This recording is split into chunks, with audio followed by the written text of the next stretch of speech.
డబ్బు అనే చాక్లెట్స్, అధికారము, పదవులు అనేటువంటి టాయ్స్, అంటే బొమ్మలు, అమ్మాయి బొమ్మలు ఇచ్చారు కదా, అలాగే మనకి అధికారము, ఇలాంటివన్నీ మనకి ఈ లోకంలోని ఈ సంతోషము, సినిమాలు, సారాయి, తర్వాత లవర్స్, ఆ తర్వాత ఈ యూత్ పిల్లలు లవర్స్ అని, ఇదని అదని ఎన్నో రిలేషన్స్. మన లోకంలోని ఎంత చెడు ఉందంటే మంచి కంటే చెడే ఎక్కువ పాపుతా ఉంది. మంచి ఎక్కడ కనిపిస్తుంది? ఎక్కడో చిన్నది కనిపిస్తుంది, అది పెద్దగా రాదు. న్యూస్ లో కూడా అది ఎక్కువగా రాదు. చెడు అయితే మాత్రం పేపర్స్ ఇంక సరిపోవు, న్యూసెస్ ఛానల్స్ ఇంకా ఎక్కువ పెట్టాల్సి వస్తుంది. అన్ని ఉన్నాయి ఈ లోకంలో. కానీ దేవుడు ఏంటంటే మనల్ని నిజంగా ఎంచుకున్నందుకు మనం దేవుడికి ఏమిస్తున్నాం ఆయనకి. ఈ క్షణం పాస్టర్ గారు మీకు మెసేజ్ చెప్తారు, 1 గంట సేపు 2 గంటల సేపు మీరు ఆరాధిస్తారు, వెళ్తారు. తర్వాత మీది ప్రయాణం, తర్వాత మీ లైఫ్ ఏంటి అది దేవుడు చూడ్డా. అంటే చర్చి దగ్గరికి వచ్చి 10 నిమిషాలు 5 నిమిషాలు కూర్చొని, లేకపోతే 2 గంటలు 3 గంటలు కూర్చొని దేవుడిని ఆరాధించేస్తే చాలు, తర్వాత దేవుడా నన్ను క్షమించు అంటే మన పాపం పోద్దా? ఒక సంఘంలో ఒక నేర్పిస్తున్నది ఏంటంటే, నేను చెప్పను, మీరు మార్నింగ్ నుంచి నైట్ వరకు పాపం చేస్తా ఉండండి. నైట్ పడుకునే ముందు దేవుడిని క్షమాపణ అడిగేసి పడుకుని దేవుడు మిమ్మల్ని క్షమించేస్తాడు. ఆయనకి ఏదో క్యాన్సర్ వచ్చి, ఆయనకి ఏదో ఒక పెద్ద ప్రాబ్లం వచ్చి, ఏదో ఒక స్వస్థత లేక, విడుదల లేక, అలాంటి పరిస్థితికి ఆయన పాపాలు చేస్తూ చేస్తూ వెళ్ళిపోతున్నప్పుడు ఒక రోజు పడిపోతుంటాడు. అప్పుడు నన్ను క్షమించు అంటే దేవుడు క్షమిస్తాడా? దేవుడు కోపకి, దేవుడు ప్రేమమాయుడు, ఓకే, దేవుని మనం క్షమిస్తాడు ఎంతో. దేవుని కోపం వస్తే మాత్రం తట్టుకోలేము ఎవరం కూడా. మీరవచ్చు, నేనవచ్చు, ఎవరమైనా. ఈ మాటలు చెప్తున్నా నాకు కూడా ఇవన్నీ కూడా అది కూడా నాకు కూడా వర్తిస్తాయి. చెప్పే వాళ్ళకి అంటే చెప్పేదాన్ని చెప్తున్నామంటే మేము కూడా ఆచరణలోనికి మేము కూడా తీసుకోవాలి. చాలా మంది పాస్టర్స్ కూడా చెప్తుంటారు కానీ వాళ్ళకి ఆచరణలో కొంతమందికి వాళ్ళు తీసుకోరు. కాబట్టి మనం దేవుని బిడ్డలుగా ఉన్నప్పుడు దేవుణ్ణి ఎక్కువ, దేవుడు ఏమి మన విషయాల్లో మన పట్ల కోరుకుంటున్నాడో దాన్ని మనం ధ్యానం చేయాలి. దాన్ని మాత్రమే ఫోకస్ చేయండి. మీరు ఏ బైక్ అవసరం లేదు, ఏ వస్త్రాలు అడగవసరం లేదు, హౌస్ అవసరం లేదు, ఏం అడగవసరం లేదు. ఆయన మీరు ఆరాధించండి, ఆయనతో మీరు ఎక్కువసేపు సమయం గడపండి, తప్పకుండా కార్యం ఆయన చేస్తాడు. మీకు ఏమి కావాలో ఆయనకి తెలుసు.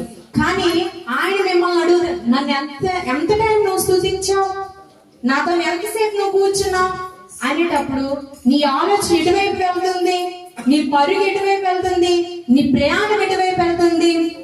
నీకు ఇచ్చిన 24 గంటల రోజులో ఆ 24 గంటలు కూడా నువ్వు నా బిడ్డగా నువ్వు నడుస్తున్నావా, నా త్రోవలో నువ్వు నడుస్తున్నావా అని దేవుడు అడిగేటప్పుడు మనం ఎవరైనా సమాధానం చెప్పగలమా? అది మనలో ఉండాలి. దేవుడు మనల్ని పట్టుకొని అడిగేటప్పుడు సమాధానం చెప్పే వ్యక్తులుగా మనం అందరం ఉండును గాక. అయితే ఎప్పుడు తిరిగి అంటే దేవుడు అంటే సంతోషం మనకి వస్తుంది, ఆనందం వస్తుంది, దుఃఖం వస్తుంది, కానీ శ్రమలు వస్తుంటాయి. కానీ ఏ విషయంలో కూడా మనం భయపడకూడదు. దేవుడి బిడ్డలుగా మనం చేసేది ఏంటంటే భయం అనేది తీసివేయాలి మనలోని. నీకు ఇప్పుడు అనారోగ్యం వచ్చిందా, ఓకే, నాకు వచ్చింది, దేవుడు చూసుకుంటాడు. ప్రార్థన చేయి, నీకు దేవుడు డెఫినెట్ గా స్వస్థిస్తాడు. అది మాత్రమే మీరు చూడండి. ఎప్పుడు తిరిగి మరలా మానవ జీవితంలో సంతోషం వస్తుందంటే, ఎలా అయితే ఆ పాప తల్లిదండ్రులను కలుసుకుందో అలాగే తప్పిపోయినటువంటి మానవుడు తిరిగి దేవుని దగ్గరికి వస్తే తప్ప సృష్టికర్త అయిన దేవుణ్ణి తెలుసుకుంటే తప్ప ఏమున్నా లేకపోయినా నాకు ఆ తల్లిదండ్రులు ఉంటే తప్ప ఈ లోకంలో ఏమీ అవసరం లేదు అని ఆ పాప ఎలాగైతే అనుకుందో, సృష్టికర్త అయిన దేవుడు నాకుంటే చాలు, నాకు ఈ లోకంలో ఏది అవసరం లేదు, నాతో నా దేవుడు ఉంటే చాలు, ఆ దేవునితోనే నా ప్రయాణం అని మనం ఎప్పుడైతే చెప్పగలుగుతామో అదే మనం దేవునికి ఇచ్చిన గొప్ప గిఫ్ట్. ఓకేనా? ఈ క్రిస్మస్ దినాల్లో మనము ఇలాంటివి, క్రిస్మస్ అనేది మనం ఎంజాయ్ చేస్తాం, మంచిదే. దేవుడి దగ్గరికి మానవుడు వెళ్తున్నాడు, ఓకే, దేవుడి దగ్గరికి మానవుడు వస్తున్నాడు. కానీ దేవుడికి మనం ఎంత ఆరాధన చేసినా ఆయన అంత ఇష్టపడ్డాడు.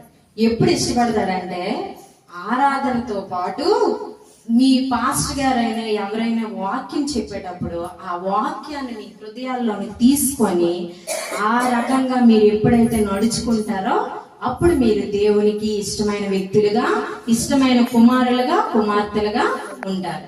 అది మీరు ఫస్ట్ దేవుని దగ్గర మానవుడు వెళ్తున్నాడు కదా అని మీరు అనొచ్చు. దేవుని దగ్గరికి మానవుడును మనం అందరం వెళ్తున్నాం కదా, దేవుని దగ్గర చేరుకునే ప్రయత్నము ఏంటంటే ఒక మతం.